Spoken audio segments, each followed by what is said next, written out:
Assalamu alaikum.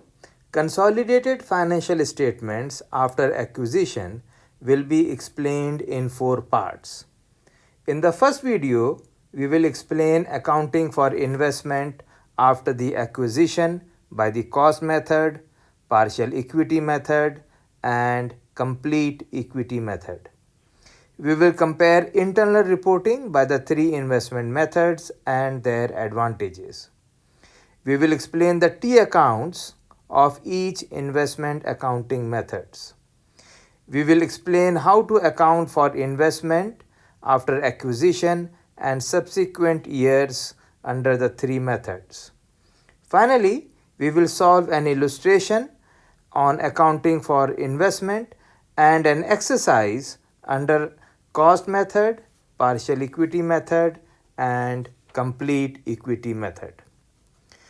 But before I start this session, I would like to thank my son Muhammad Abdullah Khan, who gifted me an iPad along with all the necessary accessories, without which making these videos would not have been possible.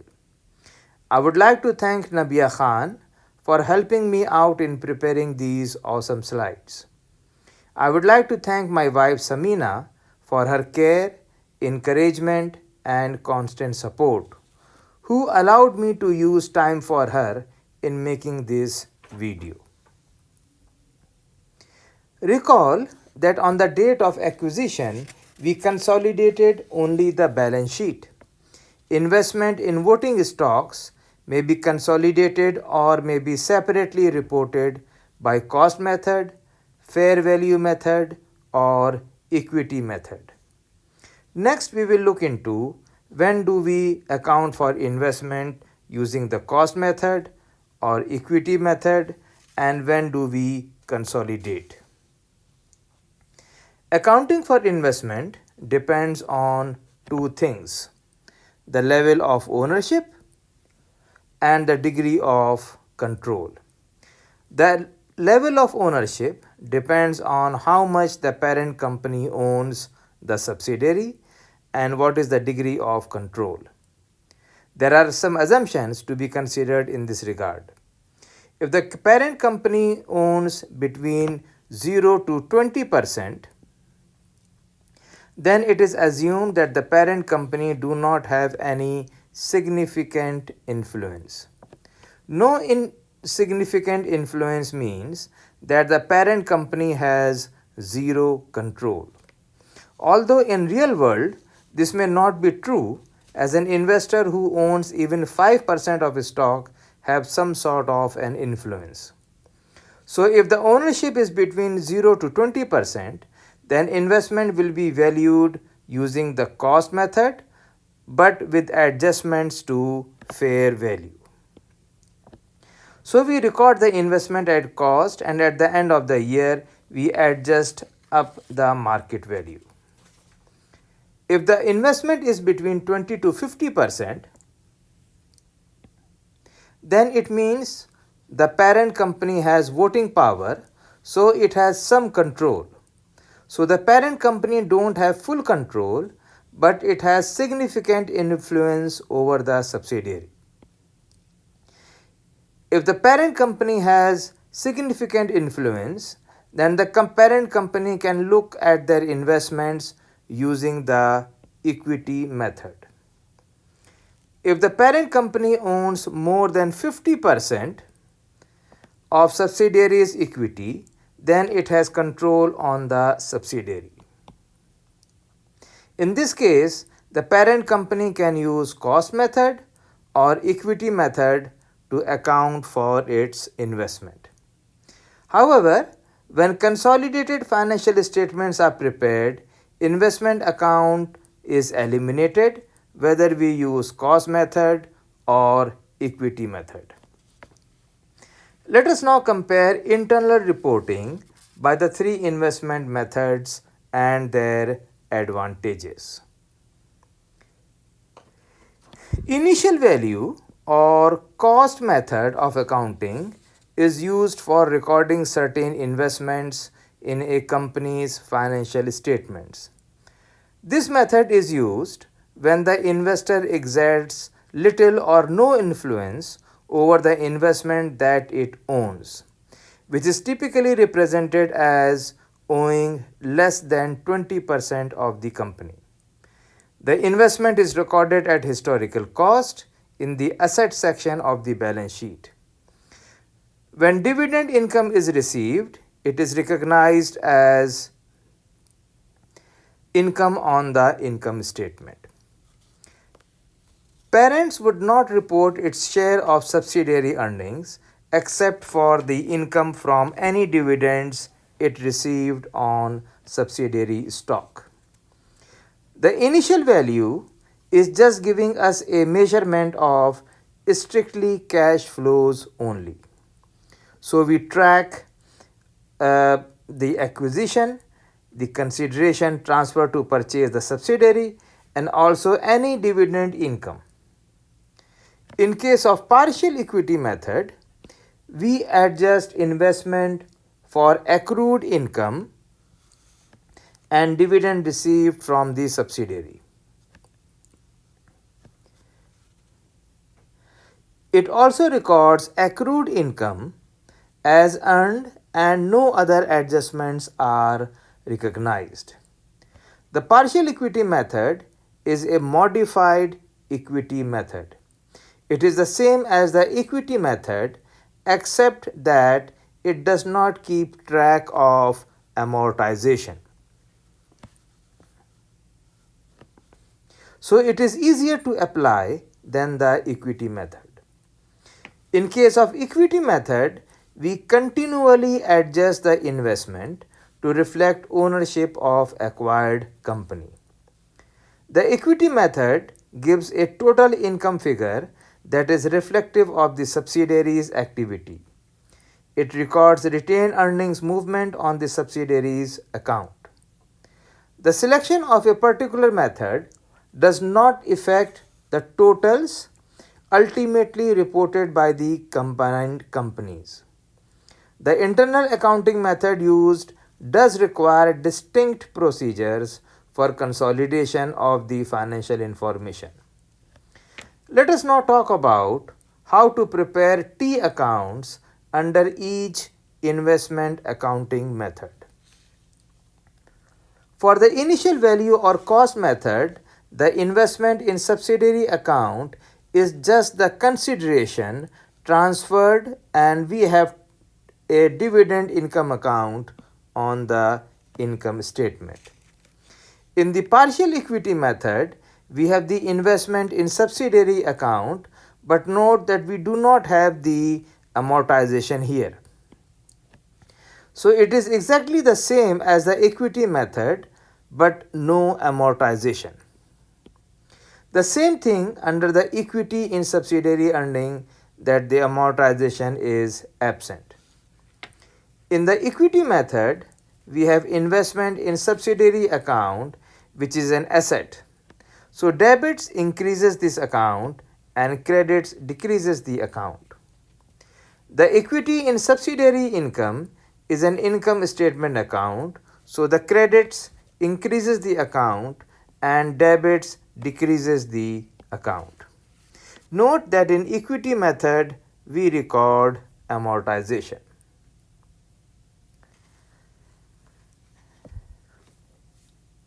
The parent company must account for its investment income from the subsidiary in its own books by one of the methods used for accounting for investment: cost or value method, partial equity method, or equity or complete equity method.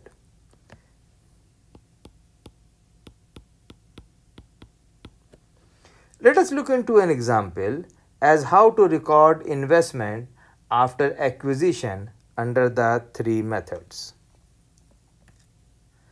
If the cost method is used, the investment account is adjusted only when additional shares of stock in the investee are purchased or sold, or in the event of a liquidating dividend. A liquidating dividend occurs when the investee has paid cumulative dividends in excess of cumulative earnings since acquisition. Such excess dividends are treated as a return of capital and upon their receipt are recorded by the investor as a decrease in the investment account under the cost method. Let us look into an example as how to record investment after acquisition under the cost method. So P company acquired 90% of the outstanding stock of S company at the beginning of year 1 for 800,000. We have the income, we have the dividend, and here we see the cumulative income over or under cumulative dividends. And year 1 we record the initial investment and the receipt of dividends for S company. So the investment is debit and cash is credit. This is the entry for the investment in the subsidiary.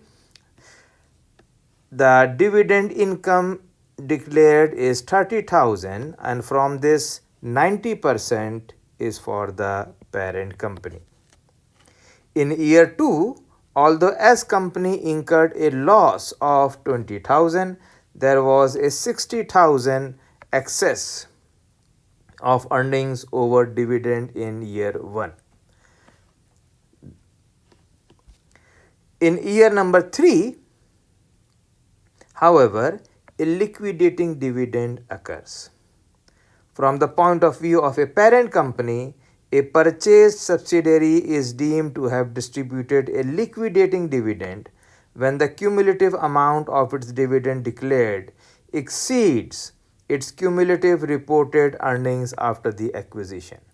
You can see in the third year the cumulative dividend is 90,000 while the cumulative income or loss is 80,000. So the liquidating dividend is 10,000. And such excess dividends are treated as a return of capital and recorded as a reduction of the investment account rather than a dividend income. The liquidating dividend is 90% of the excess dividend paid over cumulative earning since acquisition. So the dividend income is so the liquidating dividend is 90% of 10,000, that is 9,000. 27,000 is the cash that we receive for the dividend declared, and the balancing figure is our dividend income. Under the partial equity method, the investor adjusts the investment account upwards for its share of the investee's earnings and downwards for its share of the investee's dividend declared. Let us look into an example on how to record investment after acquisition under the partial equity method. In case of partial equity method, we adjust investment for accrued income and dividend received from the subsidiary. It also records accrued income as earned and no other adjustments are recorded. So investment is recorded as investment debit and cash is credit. There is a income of 90,000. From this 90,000, 90% belongs to the parent company. So investment in S company is debit and equity in subsidiary income is credit. There is a dividend of 30,000 that is recorded as, so cash is debit and investment in S company is credit. In the second year, there is a loss of 20,000. So that's why equity in subsidiary loss is debit and we have 18,000, 90% of 20,000, and investment is credit by 18,000. Regarding dividend, cash is debit and dividend investment in his company is credit. For the third year, The income is 10,000, so investment is debit by 9,000 and equity in subsidiary is credited by 9,000. And the dividend of 30,000, 90% belongs to the parent company.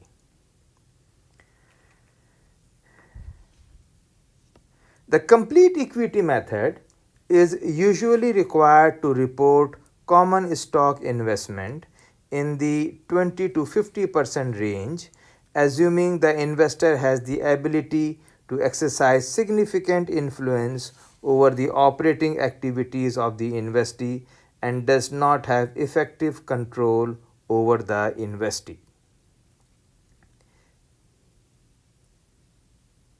In addition, a parent company may use in its own books the complete equity method to account for investments in subsidiaries that will be consolidated. This method is similar to the partial equity method up to a point, but it requires additional entries in some instances. Continuing with the illustration above,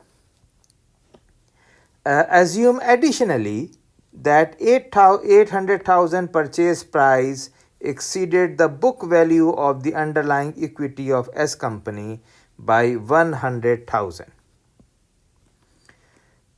and that the difference was attributed half to goodwill and half to an excess of market over book value of depreciable assets.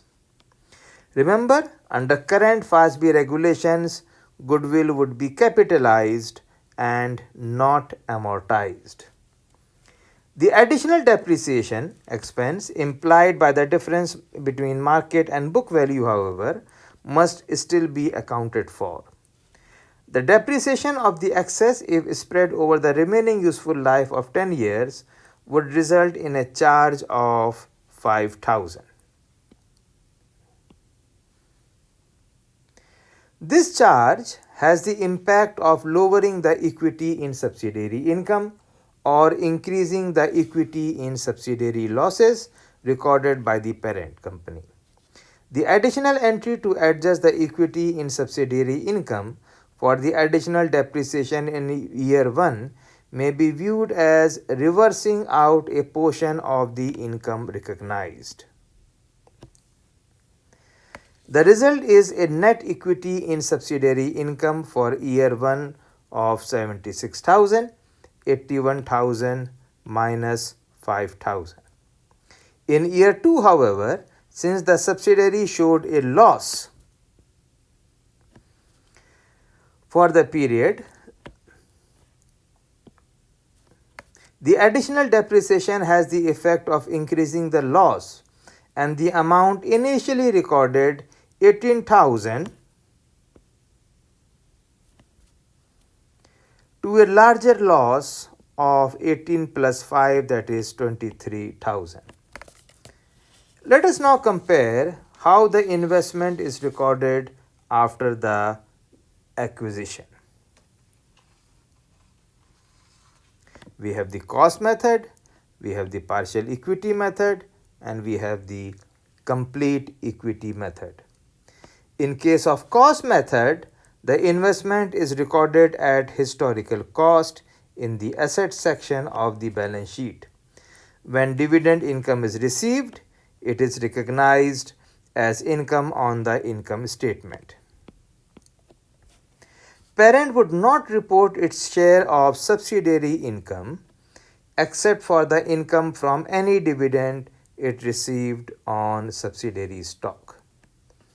In case of partial equity method, we adjust investment for accrued income.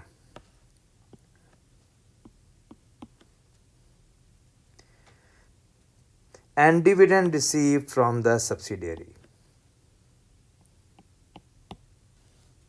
It also records accrued income as earned and no other adjustments are recorded. In case of equity method, we continually adjust the investment to reflect ownership of acquired company.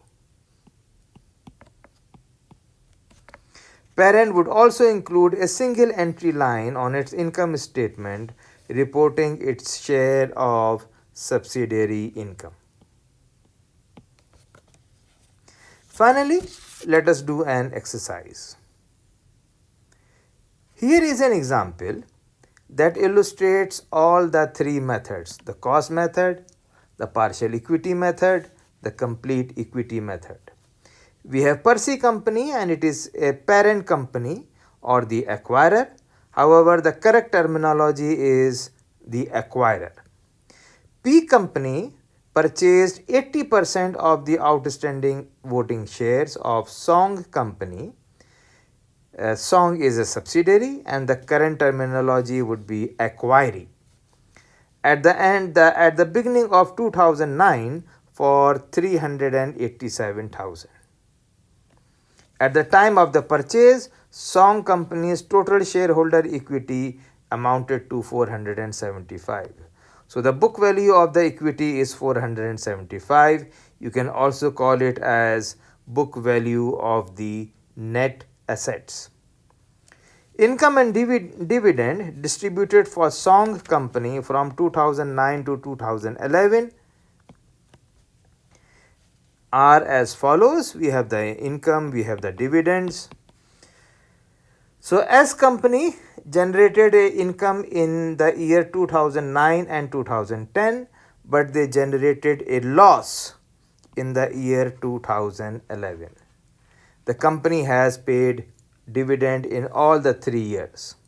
So we will investigate 2011 for Percy Company from the date of purchase through 2011 to account for its investment in Song Company under each of the following assumptions: the cost method, the partial equity method, and the complete equity method. Starting with the first example, Percy Company uses the cost method to record its investment. Under cost method, first we record the investment at cost.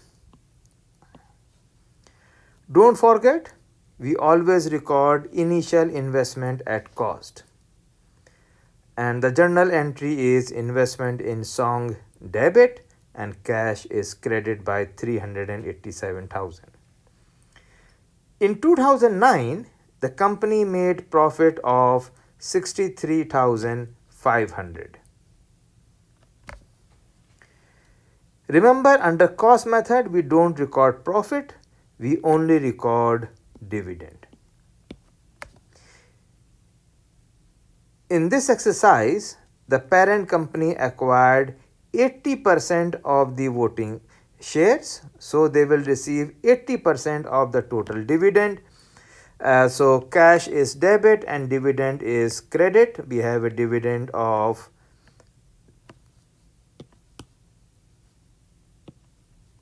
25,000 and from this 80% belongs to the parent company. For the year 2010, again we will not record the net income generated because we are using the cost method. We will only record the parent company's share in dividend distributed, and that is 80% of 50,000. So that is 40,000. In 2011, they paid 35,000. You can also see that the company generated a loss of 55,000. And also remember that dividend is paid out of earning, and if there are no earning, then we look into if there are any retained earnings from prior years. If there are no retained earnings from prior years and the company pays dividend, then it is return of capital and not a dividend. Now let us look into for the year 2011. There are no earnings, so let us go back to the year 2009. And the net income in the year 2009 was 63,500. the dividend distributed was 25,000. So the retained earning for the year 2009 is 38,500. Then the net income for the year 2010 is 52,500. So this makes 91,000, and there is a dividend distribution of 50,000. So we have retained earnings in the year 2010 equal to 41,000. But there is a loss when we go for 2011. There is a loss of 55,000. That means the retained earning will be minus 14,000. So in 2011, as company do not pay dividend as it looks like, rather it returns the parent company investment. So actually the subsidiary is returning the investment to the parent company. So we must reduce the investment by 80% of 35,000, that is equal to 28,000, and not record it as a dividend income. So cash is debit and investment in song is credit. Okay. Now the parent company uses the partial equity method. Recall that we use partial equity method when the parent company investment is between 20 to 50%.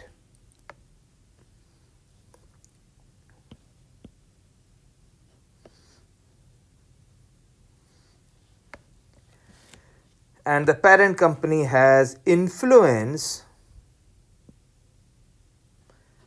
over the subsidiary. In this case, the parent company well-being is dependent upon the subsidiary well-being. Now the income of subsidiary is to be considered.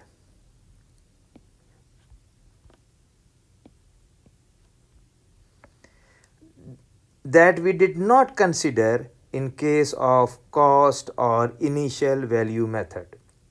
Now we have to take into account the net income or net loss of the subsidiary, as the income generated by the subsidiary will be assumed to belong to the parent company as it has influence over the subsidiary. So the parent company will increase the investment by proportionate share of income.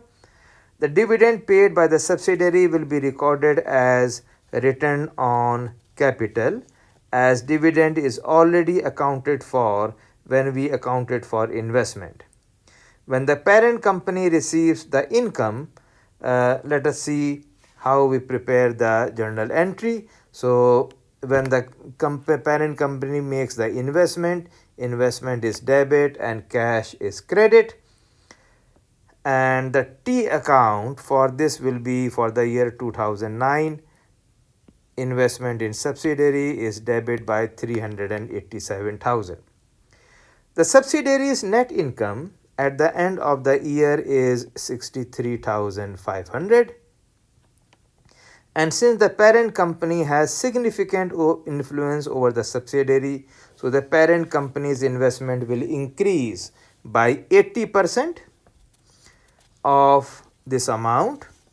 And so for the year 2009, investment in song is debit and equity income is credit by 80% of this amount. Remember, equity income is a revenue account. Now the subsidiary pays dividend. Since the net income is already accounted for, we cannot consider this dividend as income.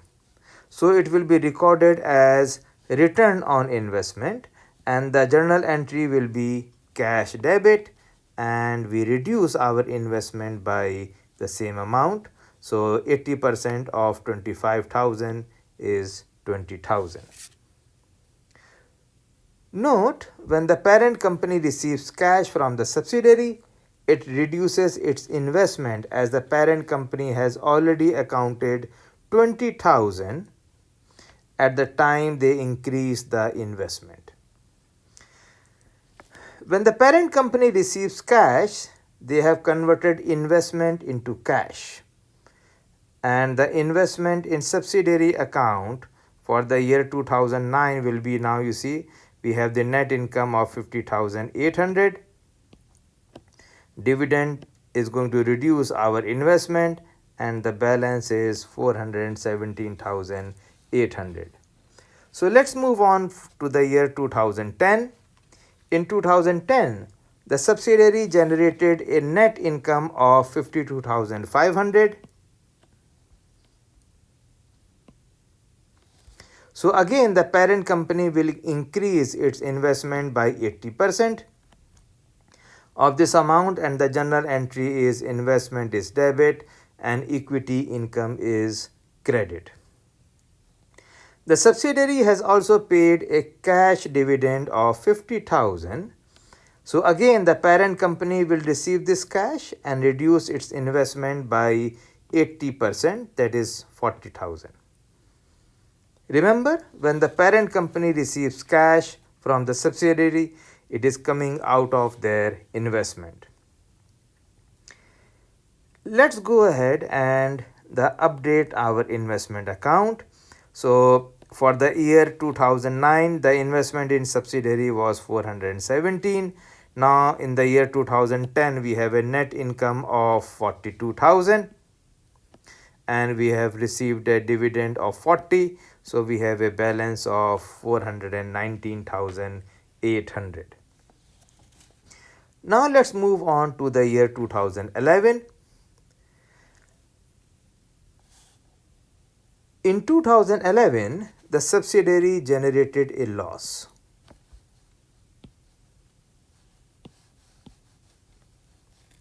This means that the parent company has to absorb this loss now, and the journal entry will be equity loss will be debited, and since the parent company investment will reduce by the loss, it will be credited. So equity loss is debit and investment in Song is credit by 44,000. Remember that equity loss is an income statement account and investment is a balance sheet account. The subsidiary has also paid 50,000 cash as dividend. So again, the parent company will receive this cash and reduce its investment by 80%. Remember, when the parent company receives cash from the subsidiary, it is coming out of their investment, and the journal entry is cash is debit and investment in Song company is credit, as it was in the year 2010. And the investment, now you see we have for the year 2010 we had the investment of 419,800. Now in the year 2011 there is a loss of 44,000. Dividend received is 28, so we have a balance of 347,800. So in the partial equity method, we don't care how much we pay for the company, if we have paid more than its book value or less than its book value. Under the complete equity method, we have to see if we paid more than the book value or less than the book value of the subsidiary. So if the parent company pay extra for something, we need to find out how much did extra it paid, and it must be accounted. In this example, Percy Company uses the complete equity method to record its investment. Now the difference between the book value of the equity acquired and the value implied by the purchase price we have to calculate. and this will be attributed solely to an excess of market over book value of a depreciable asset. This means that we have paid a little more. Recall that parent company has paid 387,000.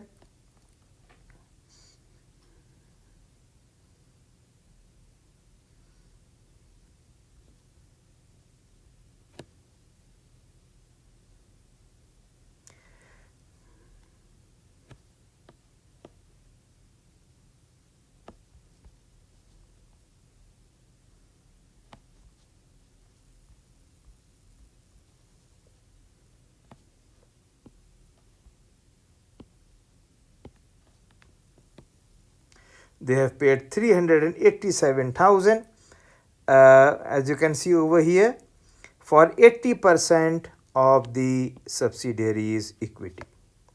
The complete equity method is usually required to report the common stock investment, assuming that the investor has the ability to exercise influence and does not have effective control over the investee. So let's go ahead and see how it works for the first year. For the first year,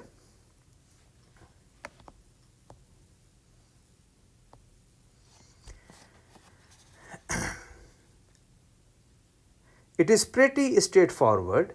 As we purchase investment, we debit the investment and we credit the cash. The parent company received a dividend of 50,000 and this will increase our investment and equity income will be credited. The subsidiary distributed dividend, so 80% of this amount belongs to the parent company. So for the first year, all the entries are the same as partial equity method. Now let us see if the parent company paid more than the book value, and if it has paid more, then the extra amount paid will be attributed to the solely to the excess of market value over book value to the depreciable asset, and the extra amount paid need to be amortized. Let us see if we paid extra in the next slide. The cost of investment for parent company is 387,000. The book value of the subsidiary as given in the question is 475,000. So 80% of 475 is 380,000. So the difference between the cost and the book value is 7,000. This means that the parent company has paid 7,000 extra, and this has to be attributed to a depreciable asset. It is also given in the question that the life of the asset is 10 years. So this extra amount of 7,000 paid is to be amortized over a period of 10 years. The amortization of 700 each year will reduce our income and also our investment by the same amount, and the general entry is equity income is debit and investment in song is credit by 700. For the year 2010, entries will be the same as partial equity method. The parent company will also reduce the investment by an additional 700, and this is the new entry under the complete equity method. Same journal entry that were recorded in 2009, and equity income is debit and investment in song company is credit.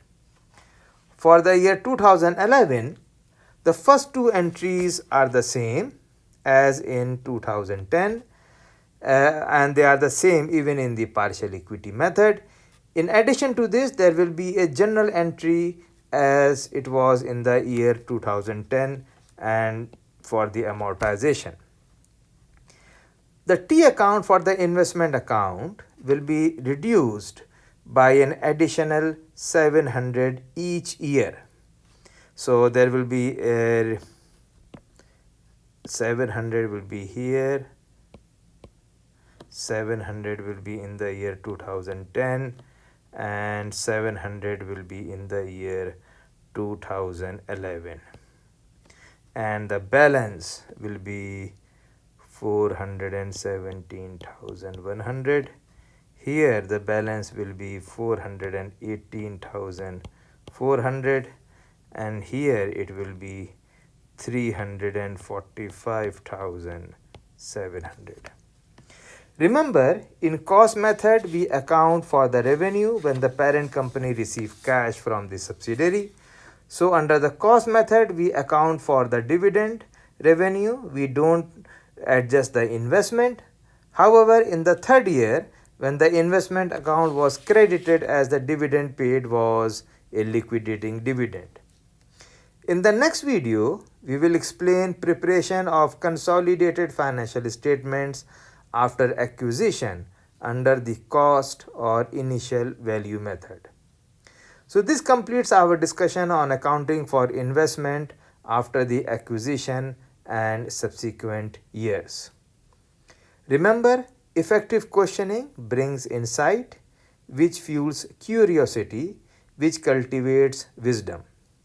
If you have any question regarding this session, then please don't hesitate to ask in the comment box or by email, and inshallah I will reply you back. Happy learning.